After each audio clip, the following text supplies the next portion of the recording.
Hello friends and followers.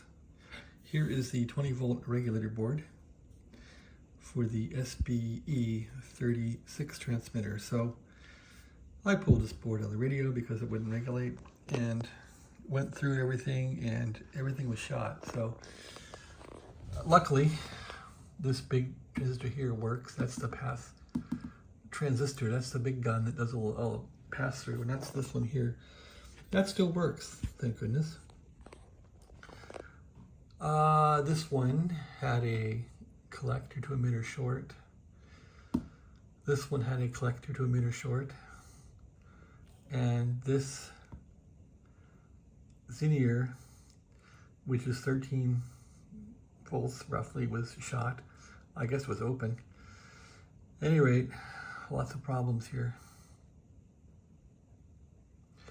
So yeah, if this thing was shorted, that would have blown the Zener for sure, I guess. At any rate, I replaced this. The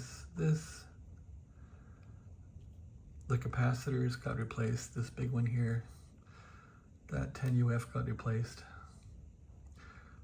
The resistors seemed all fine, so time to put it back in the radio now and give it a try. I put in my best Chinese communist NPN transistors from the Bojack supplier on Amazon, which are all neatly in a little box down there. For 10 bucks, that's a huge value. Thank you, China. I'm sure Trump will tariff all that stuff. At any rate, here's the board. These two got replaced with NPNs. 10 UF there. I think I put a 330 in there, UF. That's fine for that, just an output. So, and here's a 13 volt Zener in there. So I think this little board is ready to go back in the radio and see if we can get 20 volts regulated.